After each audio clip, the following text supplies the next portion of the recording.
Good evening. This is All India Radio Kohima. I'm Katholina with the evening news. The headlines: Centre sanctions 162 Pressure Swing Adsorption Oxygen plants for installation in public health facilities in all states. Union Health Secretary writes to Central Ministries and PSUs to dedicate hospital beds for COVID-19 management in states and union territories. National Testing Agency postpones April session exams of the Joint Entrance Examination (Main) for the year 2021, and former Chief Secretary of Nagaland Padma Shri A.M Gokhale passes away. Chief Minister and Deputy Chief Minister extend condolences. As the number of COVID cases are on the rise again, we appeal to our listeners not to lower the guard, follow all the precautions, and all those above 45 years to get vaccinated without any hesitation. Stay safe and protected by following these 3 simple steps: wear a face mask, focus on hand and face hygiene, and maintain a distance of 2 yards for social distancing. Now the news in detail. Health Secretary today said that 162 Pressure Swing Adsorption (PSA) oxygen plants have been sanctioned by Indian government for installation in public health facilities in all states, and these will augment medical oxygen capacity by over 154 metric tons. In a tweet, the ministry said out of 162 PSA plants sanctioned by the centre, 33 have already been installed, 5 in Madhya Pradesh, 4 in Himachal Pradesh, 3 each in Chandigarh, Gujarat and Uttarakhand, 2 each in Bihar, Karnataka and Telangana, and 1 each in Andhra Pradesh, Chhattisgarh, Delhi, Haryana, Kerala, Maharashtra, Puducherry, Punjab and Uttar Pradesh. The ministry said they have requested the government for more than 100 such additional plans, which are also being sanctioned. Health Secretary Rajesh Bhushan has written to all central ministries and public sector undertakings (PSUs) under them to dedicate their hospital beds for COVID-19 management in states and union territories. He said this will go a long way in addressing the shortage of beds being reported from some states. Health Ministry said details of such dedicated hospitals or blocks will also be provided to the public. These hospitals or blocks should have separate entry and exit points for the management of COVID-19 cases to provide treatment services including specialized care for the confirmed COVID-19 cases. The dedicated hospital wards or blocks have to be equipped with supportive or ancillary services including oxygen-supported beds, ICU beds, ventilators, specialized CCUs wherever available, lab or imaging services, kitchen with dedicated health workforce.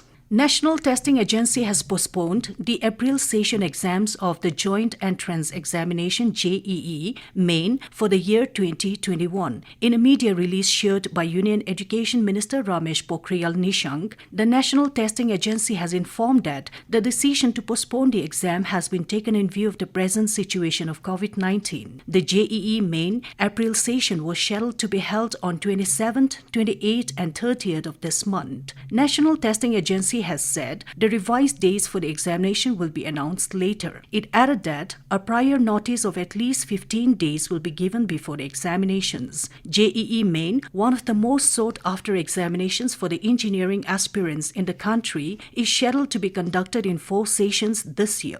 2 of these sessions have already been completed in February and March. Former Chief Secretary of Nagaland, Padma Shri A.M Gokhale passed away today. Chief Minister and Deputy Chief Minister extended condolences to the family members of the departed leader. In a condolence message, Chief Minister Nipyu Rio said that Gokhale was an exceptional officer, an optimist, a true leader and a great thinker who brought revolutionary changes during his more than 3 decades of service in the Indian Administrative Service. Rio said, in Nagaland, Gokhale developed the concept of Village Development Board, which decentralized development to the village level much before the Panchayati Raj institutions were brought in the rest of the country. Mentioning about Gokhale's passion for conserving environment, Rio said he established the Nagaland Environment Protection and Economic Development through People's Act, which brought financing from external agencies to Nagaland for the first time. Rio added that its success also motivated the state state government to set up a number of other game-changing missions such as the Bamboo Mission and Honey Mission. Chief Minister Rio said the demise of the departed leader is a great loss for the state. Extending condolences, Deputy Chief Minister Waipaton said, as a former and a brilliant civil servant, Gokhale has left a deep imprint in the hearts of the people of Nagaland. Paton added that, in his demise, the nation has lost an efficient bureaucrat. This news comes to you from All India Radio Kohima.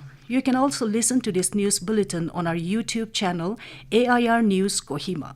Government has said that production of antiviral drug remdesivir will be doubled to nearly 3 lakh vials per day in the next 15 days. Informing of the decision, Minister of State for Chemical and Fertilizer Mansukh Mandaviya said, Centre is committed to ensure affordable availability of the drug. Remdesivir has shown to have effective results in better recovery of critically ill and hospitalized COVID patients. Mandaviya said, currently 20 manufacturing plants are engaged in the country in manufacturing the antiviral drug. He added that another 20 manufacturing sites have already been granted government's approval and they would soon add to the existing production capacity of 1,50,000 vials per day. The nation registered highest surge in COVID cases with 2,61,500 new cases in the last 24 hours. The number of total COVID cases in the country further swelled up to nearly 12.18% of the total reported cases.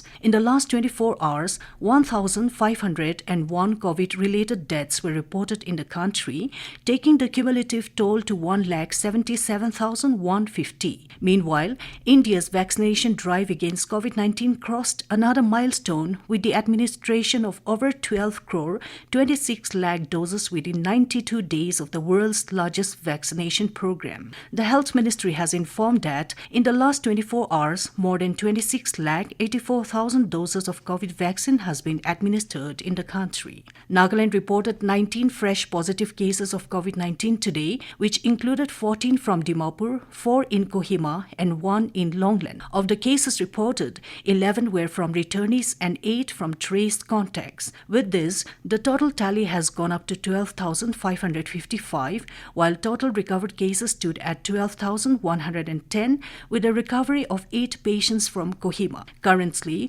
176 cases are active. And Gallantry Awards portal has organized an innovative tributes to Brave Hearts competition, wherein it is inviting participants across India to recommend unique and innovative tributes to salute brave hearts of the nation. The objective of this competition is to find a series of befitting tribute messages for Gallantry awardees. It is being held from 15th April to 15th of next month. Entries received as a part of the competition would be judged on the basis of elements of creativity, originality, composition, and simplicity, and how well they highlight the vision and objectives of the Gallantry Awards portal. Winners will be recognized on Gallantry Awards portal and its related social media channels. They will also be given an opportunity to witness Republic Day Parade 2022 in New Delhi. To participate in the competition, people can visit the website at www.gallantryawards.in/single-challenge/event/46. To end the news, the headlines here again. Centre sanctions 162 Pressure Swing Adsorption Oxygen plans for installation in public health facilities in all states. Union Health Secretary writes to Central Ministries and PSUs to dedicate hospital beds for COVID-19 management in states and union territories. National Testing Agency postpones April session exams of the Joint Entrance Examination Main for the year 2021, and former Chief Secretary of Nagaland Padma Shri A.M Gokhale passes away. Chief Minister and Deputy Chief Minister extend condolences. That's all we have in this evening news bulletin. Good night.